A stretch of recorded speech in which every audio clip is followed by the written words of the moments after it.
नमस्कार, आप देख रहे हैं मिस्टर डे। मैं हूं आपके साथ प्रिया बाजपेयी।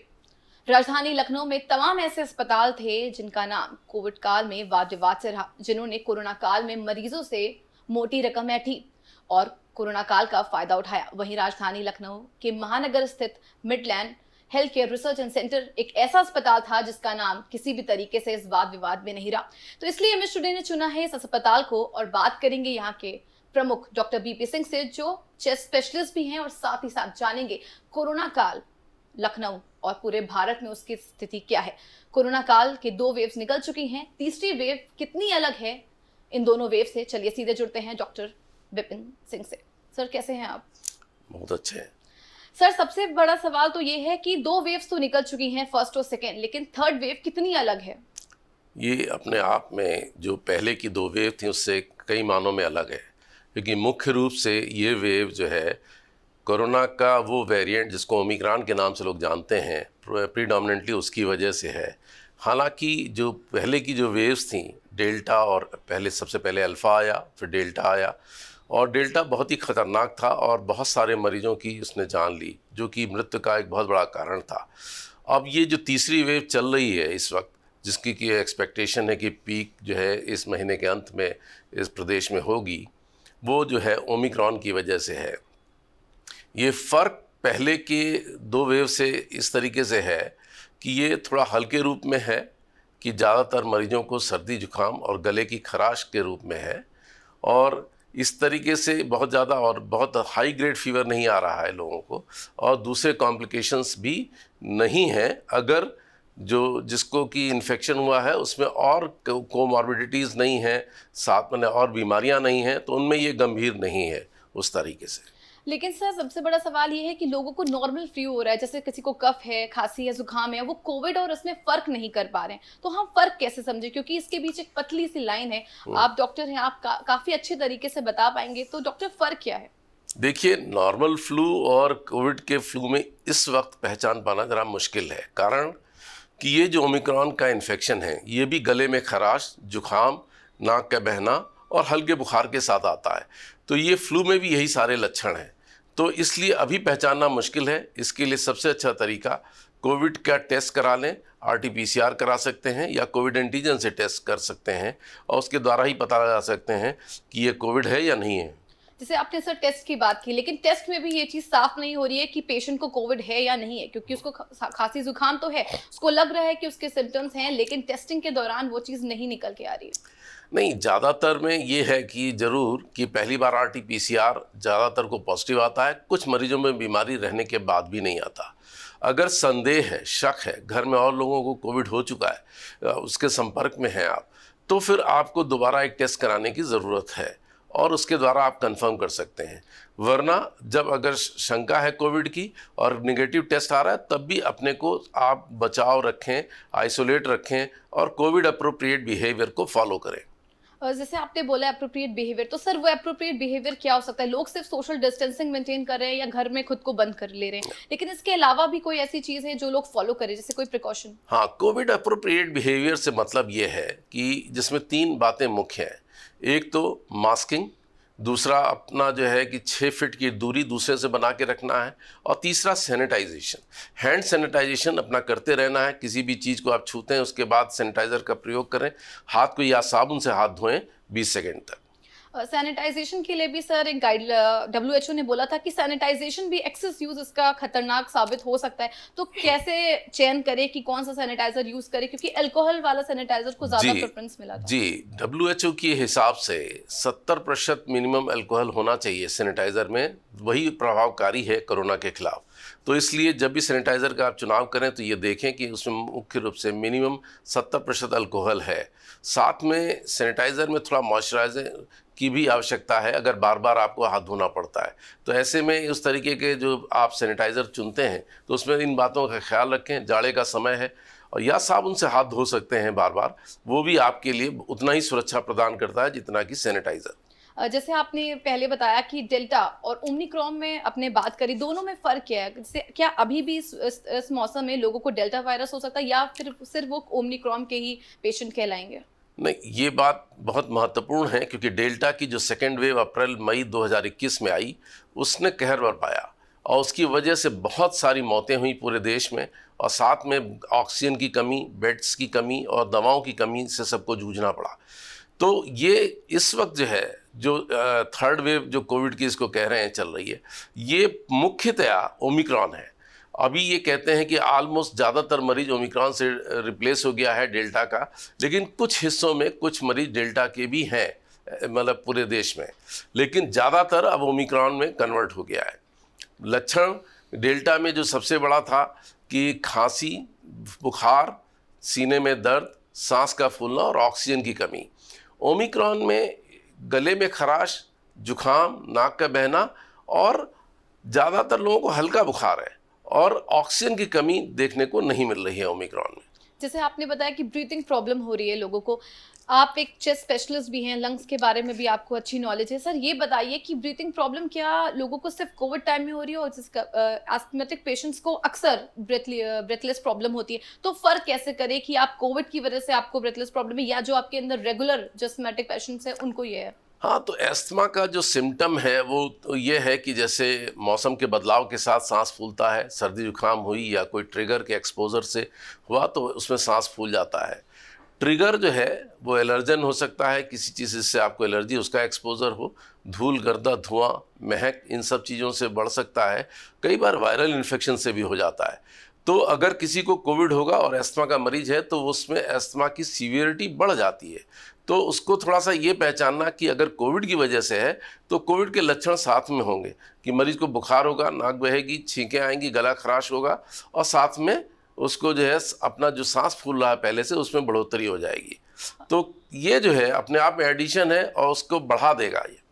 जैसे आपने बताया कि ये सारी जो समस्या हैं, अगर कोविड पेशेंट है तो उसके अंदर बढ़ जाएगी, लेकिन सर कुछ लोगों को खांसी के टाइम, कफ के टाइम ब्लड भी आ रहा है, तो ब्लड नॉर्मल है इस मौसम में खांसी जुकाम में, या फिर ये भी एक कोविड का लक्षण हो सकता है? नहीं, यूजुअली जो है जब भी रेस्पिरेटरी ट्रैक्ट का इन्फ्लेमेशन होगा, सूजन होगी और कस के खांसी खकारेंगे, कई बार जो है उसमें से खून आ जाता है, वो थोड़ा बहुत।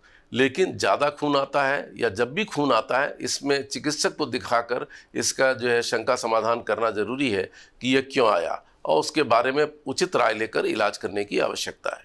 क्या ओमिक्रॉन जानलेवा है डेल्टा की तरह? नहीं, अभी तक का जो डेटा ये कहता है पूरी दुनिया में कि ओमिक्रॉन से मतलब डेल्टा के मुकाबले बहुत ही कम खतरनाक है, और ज़्यादातर मरीजों में सर्दी, जुकाम, खांसी और बुखार के रूप में आकर चला जाता है।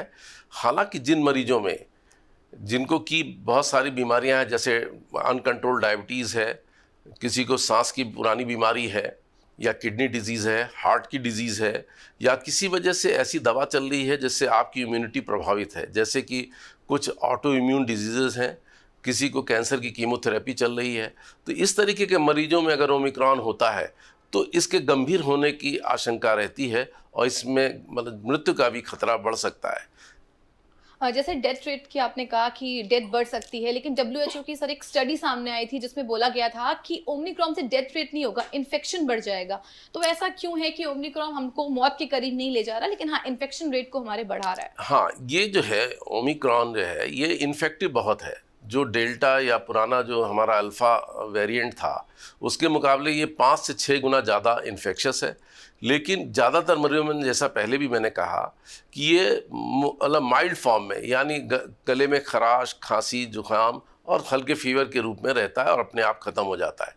लेकिन ऐसा नहीं है कि ये मृत्यु का कारण नहीं है। मृत्यु का कारण है उन मरीजों में जो दूसरी गंभीर बीमारियों से ग्रसित हैं। ऐसे में इस तरीके का इन्फेक्शन भी जानलेवा हो सकता है। अगर वैक्सीनेशन की बात करें, वैक्सीनेशन जो है वो भारत में 100% के करीब ही है, 100% हो चुका है, लेकिन क्या डायबिटिक पेशेंट्स वैक्सीनेशन को कैसे फॉलो करें, क्योंकि वो डायबिटिक हैं, उनको मना होता है कि वो इंसुलिन या कोई भी चीज़ ऐसे नहीं लगवा सकते, तो कैसे वो मैनेज करें डायबिटिक पेशेंट्स, किस एंगल में, किस समय, कितने अंतराल के बाद जाके वैक्सीनेशन? नहीं, देखिए, वैक्सीन की पॉलिसी डायबिटिक्स के लिए अलग नहीं है। ये तो सबसे बात महत्वपूर्ण समझ लें सब लोग कि जो लोग किसी भी बीमारी से ग्रसित हैं उनके लिए वैक्सीन और भी आवश्यक है। तो डायबिटीज़ में भी सेम रूल फॉलो होता है जो सामान्य नागरिक के लिए है, कि आपको उसी तरीके से वैक्सीन लगवानी है, अपने डायबिटीज़ को कंट्रोल में रखना है ताकि आपको दूसरे इन्फेक्शन ना हो। आपने बोला कि इन्फेक्शन ना हो डायबिटीज के पेशेंट के, और हार्ट पेशेंट्स की अगर बात करें तो क्या हार्ट पेशेंट्स को भी किन बातों का ध्यान रखना जरूरी है? हार्ट पेशेंट्स को भी यही जो बात मैं अभी कह रहा था डायबिटीज़ के लिए, कि चाहे आप हार्ट पेशेंट्स हो चाहे डायबिटिक हो, आपको अपनी बीमारी का जो इलाज है उसको ठीक से लेते रहना है, और साथ में अपना वैक्सीनेशन भी निश्चित समय के आधार पर करा लेना है। अगर सर वैक्सीनेशन की बात करें, वैक्सीनेशन के बाद भी क्यों लोगों में कोविड फैलता जा रहा है? क्योंकि ऐसे बहुत से लोग सामने आए हैं जिन्होंने वैक्सीन की डोज लगवा रही है लेकिन फिर भी वो कोरोना इन्फेक्टेड है। हाँ, नहीं, ये देखिए, ये आपने बहुत अच्छा प्रश्न पूछा कि कोविड का इन्फेक्शन हो सकता है अगर आपको प्रॉपर वैक्सीन लगी हुई है। 2 डोज आपको लगी हुई, उसके बाद भी काफ़ी मरीजों में ये देखा गया कि संक्रमण पॉजिटिव हुआ। लेकिन ये बात ध्यान देने की है कि इन लोगों में भर्ती होने की ज़रूरत नहीं पड़ी अस्पताल में, इन लोगों को गंभीर रूप से बीमारी ने नहीं जकड़ा और मृत्यु का खतरा भी नहीं रहा। तो वैक्सीन लेने का ये लाभ है कि आप कोविड पॉजिटिव हो सकते हैं, लेकिन ये अपने आप में एक गंभीर रूप में बीमारी नहीं पैदा कर पाएगा और आपकी जान को कोई खतरा नहीं रहेगा। सब बूस्टर डोज क्यों जरूरी है? क्योंकि लोग ऐसा लोग बोल रहे हैं कि 9 मंथ के बाद आपको बूस्टर डोज लगानी है। क्यों 9 मंथ ने जरूरी है इसमें बूस्टर डोज में? हाँ, इसमें एक बात पूरी दुनिया में आई कि जो है कोविड वैक्सीन में जो इफेक्ट है 2 डोज के बाद, इस वैक्सीन की जो एंटीबॉडी का जो लेवल था वो कम होने लगा। तो ये देखा गया कि जिस तरीके से ये थर्ड वेव कोविड का आना शुरू हुआ, तो ये उसके बाद भी लोगों में 2 डोज लगने के बाद भी लोगों में पॉजिटिविटी आई। तो उससे बचाने के लिए ये हुआ कि प्रिकॉशनरी डोज या प्रिवेंटिव डोज, जिसको बूस्टर डोज भी कहीं कहीं कह रहे हैं, वो लोगों को लगाया जाने लगा। और ये देखा गया एक ट्रायल्स के द्वारा कि जब तीसरा डोज लग गया तो एक तो इन्फेक्टिविटी बहुत कम हो गई। तो ये देखा गया जो एंटीबॉडी लेवल बॉडी में कम हो गया था उसका फिर स्तर वापस अच्छा हो गया, जो कि बीमारी से लड़ सकता है। तो इसलिए ये बूस्टर डोज देने की आवश्यकता पड़ी और ये माना गया कि वो लोग जो कि हेल्थ केयर वर्कर हैं, क्योंकि थर्ड वेव आ रही है, उसके अगेंस्ट आपको अच्छी इम्यूनिटी चाहिए। दूसरे वो लोग जो कि गंभीर बीमारियों से संक्रमित हैं, दूसरी पहले से ही मतलब प्रभावित हैं, उनको बचाने के लिए थर्ड बूस्टर डोज की आवश्यकता लगी। इसलिए ये डोज पूरी दुनिया में लोग इस्तेमाल कर रहे हैं। क्या सर ये जरूरी है कि बूस्टर डोज सभी को लगे, या कुछ लोग ऐसे भी हैं जिसको स्किप किया जाएगा, या बूस्टर डोज सबके लिए? ये संसाधनों पर निर्भर करेगा कि ये कितना आप लोगों को दे पाएंगे थर्ड डोज, क्योंकि 2 डोज लग जाए, पूरी दुनिया में बहुत सारे देश ऐसे हैं जिनको कि पहली डोज और दूसरी डोज ही ठीक से नहीं लग पाई। लेकिन हिंदुस्तान में तो ज़्यादातर लोगों को 1 डोज तो लग ही गया और दूसरी डोज भी काफ़ी लोगों को लग गया। तो तीसरी डोज हम अपने संसाधनों के आधार पर इस्तेमाल कर पाएंगे। और सबसे पहले जो रिस्क ग्रुप है, जो हेल्थ केयर वर्कर हैं, उनको चाहिए, और वो लोग जो है जो कि दूसरी बीमारियों से ग्रसित हैं, उनको चाहिए ये बचाव रखने के लिए। जैसे एक बात हाल ही में सामने आई थी कि कोविड सबको होगा, मतलब कोई ऐसा इंसान है जो उससे बच नहीं पाएगा। क्या इस तर्क में कोई सच्चाई है? देखिए, ये उस तथ्य में सच्चाई तभी है जब सब लोग वैक्सीनेट हो जाएं, तो शायद सबको ना हो। लेकिन काफ़ी लोगों को हो चुका है। सीरो सर्वे कहते हैं कि काफ़ी लोगों में एंटीबॉडीज़ हैं, तो इसका मतलब ये है कि काफ़ी लोगों में पहुंच गया है। जिस तरीके से दूसरे वायरल इन्फेक्शंस जो सीजनल होते हैं काफ़ी लोगों में हो जाते हैं पॉपुलेशन में, उसी तरीके से कोविड के भी होने की संभावना है। सर आखिरी सवाल, ये जो कोविड पेशेंट्स हैं जो ऑलरेडी कोविड से निकल चुके हैं, उनके लिए क्या सलाह होगी? जो है कोविड से निकल चुके हैं उनके लिए यही सलाह है कि कोविड अप्रोप्रिएट बिहेवियर को कंटिन्यू रखना है, कि मतलब मास्किंग करनी है, हैंड सैनिटाइजेशन करना है, सोशल डिस्टेंसिंग को पालन करना है। ये अपने आप में बहुत महत्वपूर्ण है। और सर एक सवाल और, ये कि ऐसा बोला जा रहा है कि ओमिक्रॉन जो है वो 10 लोगों को इन्फेक्ट कर सकता है, क्या इसमें भी कोई सच्चाई है? हाँ, मतलब अगर ध्यान नहीं दिया गया, अगर आपने कोविड अप्रोप्रिएट बिहेवियर को फॉलो नहीं किया, तो ये बात सच है कि ओमिक्रॉन बहुत तेज़ी से फैलता है और डेल्टा के मुकाबले ये 6 गुना ज़्यादा इन्फेक्शस है। तो इस तरीके से ये काफ़ी लोगों को प्रभावित कर सकता है अगर आपने ध्यान नहीं रखा। सर एक टिप सभी के लिए जिनको कोविड नहीं हुआ है या जो ऑलरेडी कोविड में इस वक्त हैं, उनके लिए आप क्या सलाह देना चाहेंगे? जो यही है कि हम सब अपना वैक्सीन लगवाएं, जो लोग इसके लिए वो एलिजिबल हैं। दूसरा, कोविड अप्रोप्रिएट बिहेवियर को फॉलो करें, कि masking, hand sanitization and social distancing. Thank you so much doctor. तो आपने देखा, ये थे हमारे साथ डॉक्टर बीपी सिंह, जिन्होंने साफ तौर पर कहा कि अगर कोविड से खुद को बचाना है तो हमें मास्क पहनना जरूरी है हमारे लिए, वैक्सीन भी लें अगर आप एलिजिबल क्राइटेरिया में आते हैं, और साथ ही साथ सोशल डिस्टेंसिंग का भी पालन करें। किसी भी तरीके का कोई भ्रम नहीं है, कोविड एक ऐसी बीमारी है जिससे आप दुरुस्त भी हो सकते हैं, बस थोड़ा कूल और काम रहने की जरूरत है। ऐसे ही बने रहिए एमएस टुडे के साथ।